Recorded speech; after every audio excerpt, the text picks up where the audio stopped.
How many times can you take the GMAT, and how many times should you take the GMAT? Two different questions, two very different answers. I'm Erika with Target Test Prep, and today I'm going to answer both of them.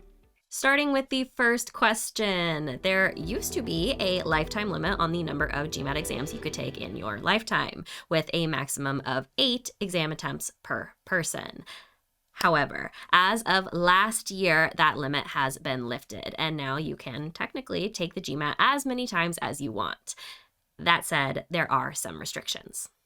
You cannot take the GMAT more than 5 times in a rolling 12-month period, and you must leave 16 days between test attempts. Both online and in-person test attempts are counted toward these restrictions, as well as test attempts with canceled scores. And if you happen to get a perfect score, you cannot retake the test for another 5 years.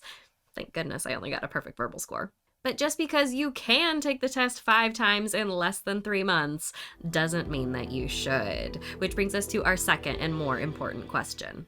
For the vast majority of test takers, the best choice is to schedule 2 test attempts, an initial attempt and a retake. Now, if your first attempt goes perfectly and you meet your score goal and you have no aspirations of further improvement, then you can always cancel your retake. But giving yourself a safety net and an opportunity to maximize your score by planning for a retake is always wise. I talk more in my When to Take the GMAT video about the value of planning for a retake and how to schedule your exam accordingly, so check that out for more, including GMAT data on how retakes boost test taker scores. Now, there are some cases where a second retake or a third test attempt overall is warranted.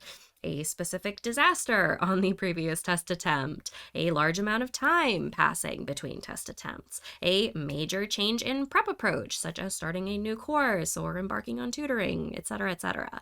Or maybe you're happy with your score already, but you have the time and money and want to see how you do in a low-pressure testing situation. But beyond that third test, you really need to start asking tough questions.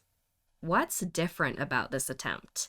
Am I taking it and hoping for the best? Or am I reasonably confident that my actions in the time between attempts will result in the improvement I'm looking for? You should not need 2 hands to count the number of times you've taken the GMAT. I've seen too many students desperately retaking while their mental and emotional state deteriorates, when instead taking a step back, reevaluating, and trying a more considered approach would have served them far better. Let us know in the comments if you have any questions or suggestions for future videos. And if this video helped you, give it a like and subscribe for more tips, tricks, and practice questions.